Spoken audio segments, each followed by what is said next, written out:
Milton se déplace au-dessus du golfe du Mexique en direction de la région de Tampa Plus de Bay. 50 comtés en Floride sont sous ordre d'état d'urgence. Les résidents de la côte ouest sont avertis de prendre au sérieux les ordres Le maire de Tampa a d'évacuation. déclaré ce soir, je cite, « Si vous voulez affronter Mère Nature, elle gagne 100% du temps. » Le livre de l'Apocalypse est rempli de prophéties sur les événements qui se produiront avant, pendant et après le retour de Jésus sur terre. Mais il en existe une en particulier qui est différente de tout ce que le monde a déjà vu. Et même les scénaristes les plus créatifs et les auteurs de science-fiction ne seraient pas capables de créer quelque chose d'aussi extraordinaire et en même temps aussi effrayant. La Bible dit que lorsque cette prophétie se réalisera à la fin des temps, de nombreuses personnes se repentiront d'avoir rejeté Dieu et son amour. Elles crieront à la miséricorde et au pardon, mais cela ne sera plus disponible. Avant de révéler cet événement futur qui laissera le monde stupéfait, vous devez connaître 5 autres événements intéressants de la Bible qui ont déjà eu lieu ou sont sur le point de se produire dans un avenir très proche. Ensuite, nous verrons ce qui sera l'événement prophétique le plus terrifiant pour tous ceux qui ne sont pas avec Jésus. Avant de commencer, je voudrais vous demander de vous abonner à ma chaîne.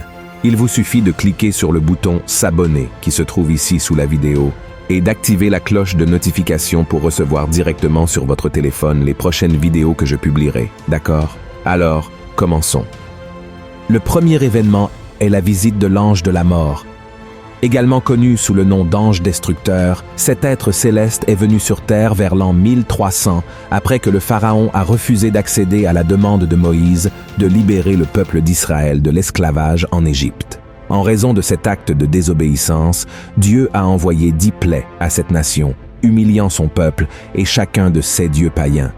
Ces 10 plaies comprenaient le Nil se transformant en sang, des grenouilles couvrant la terre, des infestations d'insectes, la mort des animaux, des Égyptiens contractant des maladies cutanées, une obscurité totale pendant 3 jours, et enfin, la visite de l'ange de la mort.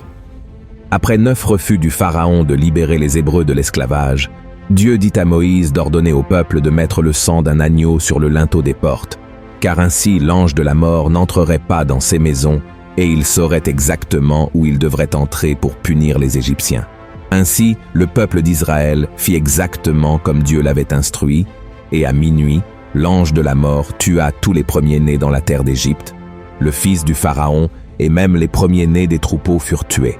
Quand le peuple d'Égypte se réveilla pendant la nuit et vit ses fils morts, ils se lamentèrent profondément. Le deuxième événement, la vision des profondeurs de la terre. Ce phénomène créé par Dieu s'est également produit dans l'Ancien Testament et a également eu Moïse comme protagoniste. Après que le peuple d'Israël eut été libéré de l'esclavage et marchait dans le désert, un homme nommé Coré mena une rébellion contre Moïse et son frère Aaron alors qu'ils conduisèrent le peuple vers la terre promise. Coré conspira contre Moïse et exigea que tous soient autorisés à servir en tant que grands prêtres, même s'il n'y avait aucune instruction de Dieu à ce sujet. Il trouvait injuste que seuls les 2 frères aient un accès direct au Seigneur, et il ressentit une telle envie qu'il amena un grand nombre d'Hébreux contre eux. Dieu fut tellement irrité par cette attitude égoïste qu'il dit à Moïse qu'il déverserait son jugement sur Coré. Et comme il n'y eut aucun repentir, Dieu dit à Moïse d'ordonner au peuple de s'éloigner de Coré et de ses partisans. Alors, le Seigneur ouvrit la terre devant Coré, sa famille et ses alliés, et tous furent engloutis dans les profondeurs de la terre, avec tout ce qu'ils possédaient. Ainsi, ces personnes descendirent vivantes dans la tombe, et ensuite, Dieu referma cette crevasse, et tous disparurent du milieu du peuple d'Israël. Le troisième événement, l'émergence des 2 témoins. Cet événement biblique particulier est une prophétie du livre de l'Apocalypse qui se déroulera pendant les années de la Grande Tribulation. Ces 2 témoins seront 2 hommes qui n'ont jamais connu la mort, c'est-à-dire qu'ils pourraient être Enoch et Élie, 2 fidèles serviteurs de l'Ancien Testament qui ont été enlevés au ciel de leur vivant. Beaucoup croient également qu'il pourrait s'agir d'Élie et de Moïse, car ils sont apparus avec Jésus lors de la transfiguration. L'essentiel est que ces 2 serviteurs de Dieu recevront un pouvoir surnaturel du Seigneur pour accomplir des choses incroyables. Ils apparaîtront lorsque le monde sera sous la domination démoniaque de l'Antéchrist. Ils seront vêtus de toile de sac, un tissu épais généralement fait de poils de chèvre, et prophétiseront dans le monde pendant 1260 jours, soit 3 ans et demi. Ces hommes seront haïs par l'humanité, car ils prêcheront l'évangile de Jésus-Christ à un monde qui sera totalement aveugle et spirituellement fermé. Certains écouteront, mais beaucoup ne prêteront pas attention à leur message. D'autres seront furieux et les attaqueront, mais la Bible est très claire. Si quelqu'un tente de leur nuire, le feu sortira de leur bouche et consumera leurs ennemis. Cela sera un spectacle extraordinaire à voir, car je n'ai aucun doute que l'Antéchrist gouvernera le monde et ne voudra pas que quiconque adore le seul et vrai Dieu vivant de la Bible. Il fera tout en son pouvoir pour attaquer ces 2 témoins. De plus, ces 2 hommes de Dieu auront le pouvoir de fermer le ciel afin qu'il ne pleuve pas pendant tout le temps où ils prophétiseront, de la même manière qu'Élie l'a fait lorsqu'il a défié le roi Achab et la reine Jézabel. Ils auront également le pouvoir de transformer les rivières et les océans en sang et de frapper la terre de toutes sortes de fléaux chaque fois qu'ils le voudront. Ainsi, ces 2 témoins prêcheront avec autorité dans le monde. La puissance de Dieu sera si forte sur eux qu'ils seront littéralement intouchables, et cela se poursuivra jusqu'à Apocalypse chapitre 11, où la Bible dit qu'après 3 ans et demi, la bête qui monte de l'abîme combattra avec eux, les vaincra et les tuera. Leurs corps resteront étendus dans la rue principale de la grande ville, qui sera appelée Sodome et Égypte, au même endroit où Jésus a été crucifié, et pendant 3 jours et demi, tous les peuples, tribus, langues et nations les regarderont, mais personne ne sera autorisé à les enterrer. Les habitants de la terre célébreront la mort des 2 prophètes qui les ont tant tourmentés et échangeront des cadeaux en signe de célébration. Cependant, 3 jours et demi plus tard, le Seigneur insufflera l'esprit de vie dans les 2 témoins morts et ils se lèveront, causant la terreur à tous ceux qui ont célébré leur mort. Alors une voix forte viendra du ciel et leur dira « Montez ici » et un nuage les emportera. À ce moment-là, il y aura un grand tremblement de terre qui détruira 1/10 des habitants de cette ville. 7000 personnes mourront, et celles qui resteront seront terrifiées et donneront gloire au Dieu vivant. Le 4e événement, l'Armagédon. La Bible dit que dans les derniers jours du règne de l'Antéchrist, Dieu déversera sa colère sur la terre avec des fléaux et des souffrances pour tous ceux qui l'ont renié et ont vécu dans le péché. Même face à ce scénario, les nations ne se repentiront pas et blasphémeront encore contre son nom. Ainsi, à la fin des 7 années de la grande tribulation, Israël sera encerclé par les nations qui se joindront à l'Antéchrist.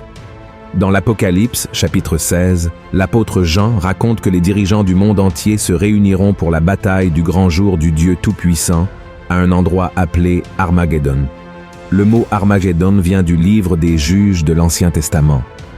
À cette époque, le peuple de Dieu était petit devant ses ennemis, mais dans la bataille qui eut lieu sur cette même montagne, ils sortirent victorieux. Et dans le livre de l'Apocalypse, l'apôtre Jean raconte qu'il vit le ciel ouvert et Jésus monté sur un cheval blanc suivi de toutes les armées célestes, et sur sa cuisse était écrit « Roi des rois et Seigneur des seigneurs ». Ensuite, un ange appelle les oiseaux du ciel à un grand banquet où ils mangeront la chair de tous ceux qui sont morts en se levant contre le peuple d'Israël. Mais cette guerre ne sera pas comme les autres qui ont pu durer des décennies.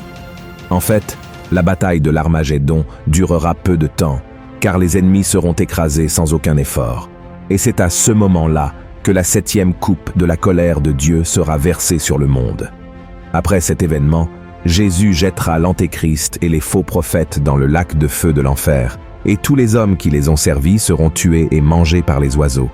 Ensuite, Jésus emprisonnera Satan et établira son règne de 1000 ans sur la terre, où il régnera aux côtés de son Église, et aussi avec ceux qui sont morts pendant la grande tribulation, parce qu'ils ne se sont pas prosternés devant l'Antéchrist. L'Armagédon ne marquera pas la destruction de notre planète, comme beaucoup le croient, car selon la Bible, la terre sera la demeure éternelle de tous ceux qui ont reconnu Jésus comme leur sauveur et ont fait la volonté de Dieu. Le 5e événement, le rapt. La Bible dit qu'il viendra un moment où tous les chrétiens qui seront vivants à cette heure précise disparaîtront simplement. Ils seront occupés par leurs activités quotidiennes, travaillant, étudiant ou s'occupant de la maison, quand soudainement ils seront emmenés au ciel. Oui, il y a beaucoup d'incertitudes concernant le rapt. Certains pensent qu'il se produira dès que l'Antéchrist sera présenté au monde, tandis que d'autres pensent que les chrétiens ne monteront au ciel qu'après 3 ans et demi du règne de l'Antéchrist. Et un autre groupe pense que les chrétiens passeront toute la période de la grande tribulation sur terre avant d'être emmenés par Jésus. Quoi qu'il en soit, une chose est certaine, le rapt se produira. Dans Matthieu chapitre 24, Jésus en a parlé, disant aux disciples qu'au bon moment, 2 hommes seront dans le champ. L'un sera emporté et l'autre restera.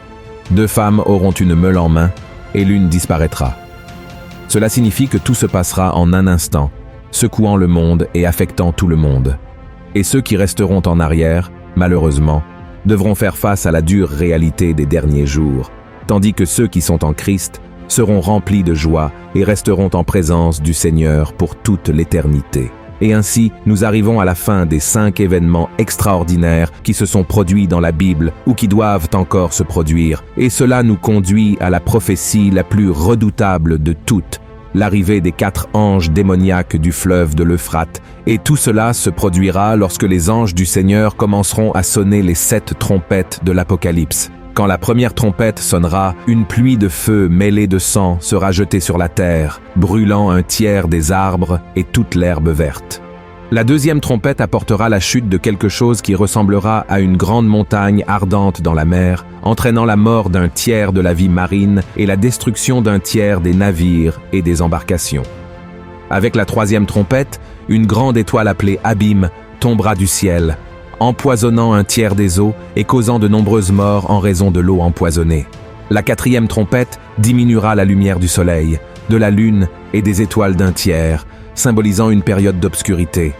Le son de la cinquième trompette ouvrira un abîme d'où sortiront des sauterelles qui tourmenteront ceux qui n'ont pas le sceau de Dieu sur leur front. Cet événement est également connu sous le nom de premier malheur, et c'est à la 6e trompette que la prophétie la plus terrifiante de tous les temps commencera à se réaliser. Lorsqu'elle sonnera, 4 anges démoniaques qui ont été chassés du ciel avec Satan et qui sont retenus près du grand fleuve de l'Euphrate seront libérés pour tuer un tiers de l'humanité. Ils dirigeront une armée de millions de cavaliers, provoquant destruction et mort.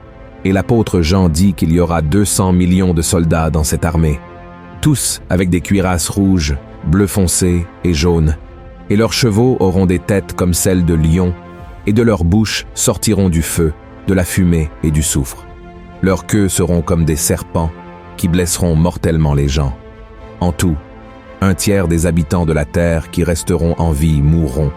Et cet événement marquera la dernière chance de repentance que Dieu donnera aux gens avant qu'ils ne soient condamnés à passer l'éternité en enfer. Mais ils ne se tourneront pas vers le Seigneur et continueront à adorer leur faux Dieu.